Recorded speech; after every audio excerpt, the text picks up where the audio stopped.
बच्चों, आइए प्रश्न को पढ़ते हैं और समझते हैं।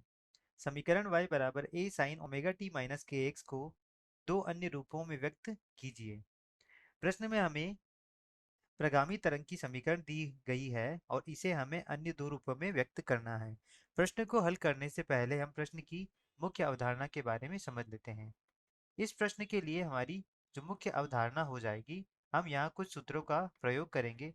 प्रथम सूत्र यह होगा कि कोणीय वेग ओमेगा बराबर होगा 2 पाई गुणा एन, जहाँ एन हो जाएगा तरंग की आवृत्ति हो जाएगा।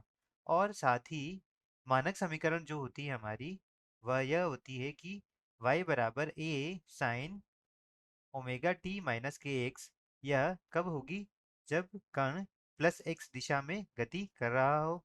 और यह y बराबर, ये a हो गया, ये b हो गया, y बराबर a sine omega t plus के एक्स होगा जब यह माइनस एक्स दिशा में गति कर रही हो। यह यहाँ से लिख लेते हैं, माइनस एक्स दिशा में गति कर रही हो। साथ ही हम जानते हैं कि जो k होता है इसमें, वह होता है अपना संचरण नियतांक। संचरण नियतांक जिसका मान होता है 2 पाई बटे लेमड़ा, जहाँ लेमड़ा तरंग का तरंग दैर्ध्य हो जाता है। अब बढ़ते हैं हम हमारे प्रश्न की तरफ। साथ ही हाँ, एक और अवधारणा है हमारी कि कोणीय वेग ओमेगा बटे के संचरण नियतांक का जो मान होता है वो v तरंग के वेग के बराबर आता है।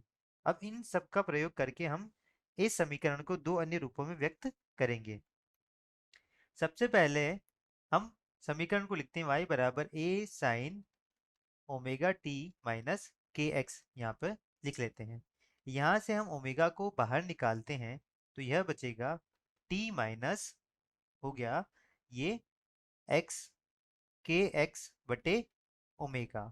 अब यहाँ से हमने देखा था कि ओमेगा बटे के वेग होता है, यहाँ के बटे ओमेगा है तो इसका उल्टा आएगा, यहाँ पर हो जाएगा a sine omega T minus x बटे वी, यह हो जाएगा। तो एक रूप हमारा यह हो गया। इसे हम कॉस में परिवर्तित कर सकते हैं। तो यदि इसे हम कॉस में करेंगे तो मान लेते कि ये हमारी समीकरण आई y बराबर a sine omega T minus x omega बटे वी आ रहा है। इसे यदि हम कोस में परिवर्तित करेंगे तो यह हो जाएगा a कॉस पाई बटे 2 minus omega t plus x omega बटे वी आ जाएगा। तो यहाँ से यदि हम लिखें तो y बराबर हो जाएगा a कॉस एक्स ओमेगा बटे v minus omega t plus pi by 2। एक रूप हमारा यह हो गया और एक रूप यह हो गया। इसे हम एक और, ये इसी का निरूपित रूप है। तो एक तो रूप हमारा यह हो गया। अब दूसरा रूप यदि हम लिखें यहाँ से, तो जो समीकरण y ओमेगा को हम 2 पाई n लिख सकते हैं और k को हम 2 पाई बटे लेमडा लिख सकते हैं। तो इस समीकरण में हम y बराबर a sine omega T minus के एक्स हो गया।